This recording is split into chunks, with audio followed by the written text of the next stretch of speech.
Hello again, welcome to Stamford Bridge for Chelsea Re-Seen. What have we seen this week then? We've got all of this. For starters, Ben.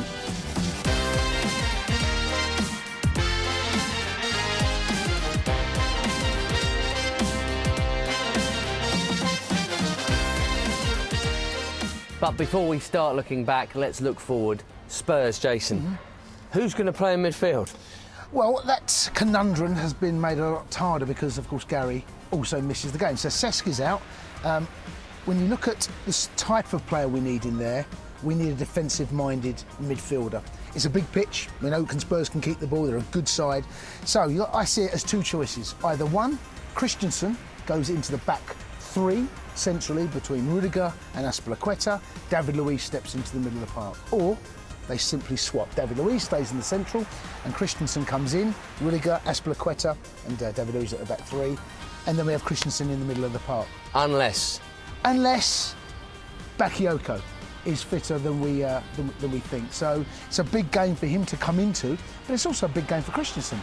Andreas certainly did play well here against Burnley. For all the issues in it, injuries and suspensions already, people talk about that in the middle of the season, we've got it after a week here.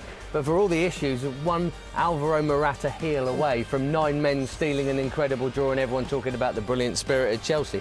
On another day, Ben, he does finish this and he just kind of gets his feet caught under feet. It was drilled across with such pace, but when you look at the impact that he had on that game, in the short space of time in which he had to do it, and we were a man down, I think he can be very proud of what he achieved there. Here's what he had to say on social media. The match didn't go as we expected, but this is just the beginning. Let's hope it is the beginning of him being excellent. And he was one of the main parts in our game day feature that we do for all home games here on Chelsea TV.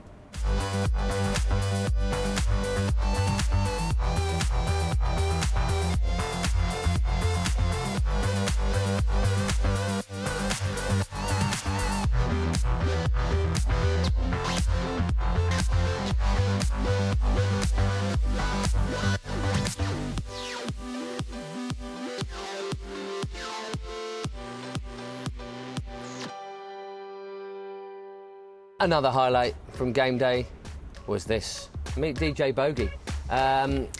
Jason Cundy. Yeah. He must have seen the camera. Obviously not. Yeah, I'm not quite sure. Well, we know what's going on there. Let's just go in super slow-mo. He's definitely got it. Yeah. He's pretending he hasn't. Where's it going to go? Where's it going to go? It's going straight in the open goal. You reckon? Yeah. Anyway, here's the best of this week at Cobham.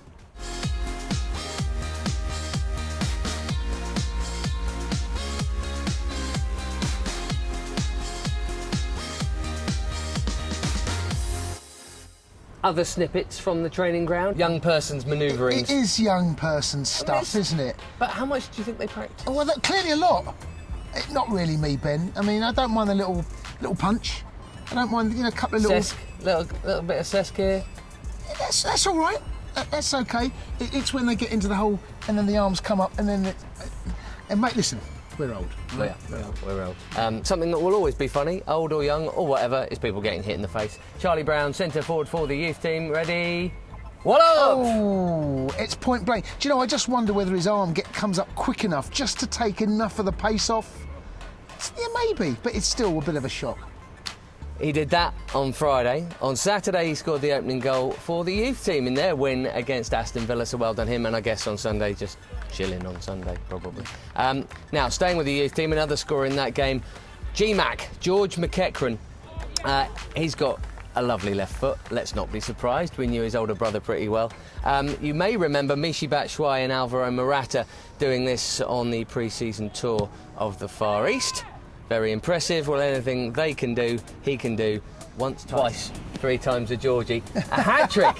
Look at this. That's nice. In a row. And better still, Jace, after doing the second one, he calls it here. Yeah. For 3 and 3, so he better get it. Come in, 3 and 3. He has got a lovely left foot. He's in the groove here, he's in the zone. He's got his line. There you go. Beautiful. Very impressive. Now, Jordan Houghton is back this season, having had a couple of seasons where he's been either on loan and also a very long injury layoff, nasty knee injury he had, but hoping to be back in the fold, and he's been talking to Chelsea TV.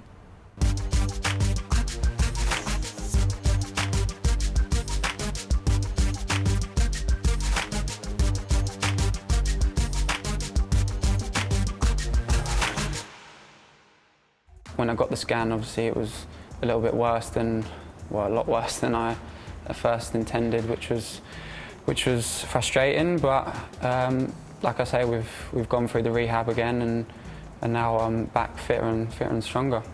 And in terms of the PL2 and the under-18s, there is tons of live football, so you should be seeing Jordan on your screens very soon.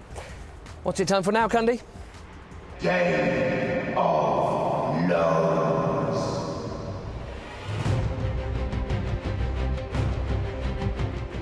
And this week's headline act, for good and bad and sad reasons, is Lucas Piazon, who did this against Reading. He had been at Reading, previously on loan, but is at Fulham again this season. Capitalises well here. Still got a bit to do. It's a nice finish just outside the edge of the box for him, But then he broke his leg against Leeds, which is terrible news in the following game, so we wish him a speedy recovery there.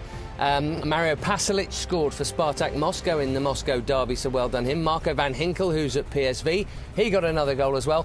And there were 5, count them, every one of them in fact, all 5 loanees that are in the Premier League started at the weekend. Izzy Brown for Brighton, who then got injured. Casey Palmer started for Huddersfield against Palace, for whom Ruben Loftus-Cheek started. Kurt Zouma for Stoke. And Tammy Abraham for Swansea, and he might have had a goal. But the fact that they all started, that's what you want. All started, some mixed results. Looking forward to see how Tammy does. I think we all are. More Game of Loans next week. Now, as we finish this week's show, as we began it, talking about Tottenham, it's time to dip into our single stories. This is something you can see on the video section of the website. Nice pieces, these, and the latest one is with Jimmy Floyd Hasselbank, thinking about Spurs. You know, Tottenham games are always very special, especially at the Bridge. Spurs has been always very generous to me, in a way, goal-wise. Before I scored the hat-trick, I never heard about a perfect hat-trick. I didn't know in the game that I scored a perfect hat-trick. It was after the game that people were saying about or asking me about how is it with scoring a perfect hat-trick. The perfect hat-trick. He absolutely loved playing against them, especially at the Lane. But more recently, Jason, 1 win in 11 in the Lane, so it's a good job it's at Wembley now. Yes, indeed. It used to be 3-point lane. That changed a little bit. I think Aaron Lennon scored the goal that changed everything down at White Hart Lane. Since then, Spurs have been rapidly improving. It's going to be a tough game, but it's at Wembley. And if you gave me the option of playing Spurs at Wembley, what number game I'd play, it would be their first game there. There's still the hangover, don't forget, of what happened in the FA Cup semi-final. Well, let's relive that, shall we? I mean, that was a great day. I mean, they actually played very well for large chunks. You could argue they should have won. They conceded 4 goals. There's something not quite right about Spurs at Wembley yet, and I know they've tried to play it down. Champions League, they were poor. Europa League, they were poor. We've beaten them there, you know, on more than one occasion. This is a big game. Brilliant game to win, fabulous game to win. It really feels like that, doesn't it? Oh, Win yes. it and everything's okay again. Lose it and oh dear. There could be a lot of hysteria about the start to a season, but this is a big game for both teams for so many reasons. It really is. Tottenham, Sunday. Let's have it. Tottenham games are always very special because of the crowd and the atmosphere. When you're in the tunnel, you feel the tension. You want to win this game for the fans. When you have Tottenham against Chelsea, you know, it's always special games. Oh, and Sullivan has the scrape at it. It's a goal. Gallas right on the line. We always went there with confidence, and it was almost transmitted into us when you arrive at Chelsea. Is this going to be 2 for Chelsea? And a good Johnson through the goalkeeper's legs. Spurs has been always very generous to me. Hasselbank still has it, left-footed. He's curling one! What a fantastic strike! Jimmy Floyd Hasselbank, it's a hat-trick! Just one thing when I'm on the pitch, one thing in my head. I just want to score. Hazard! 2-2 in the shed. It was amazing goals. Oh, what a goal! Can you believe that? William Gallas out of nothing! You know, I was crazy, you know, I lost my head running everywhere, jump on the manager, the players were jumping on me, I could not breathe, you know. So, yeah, so that game is always special.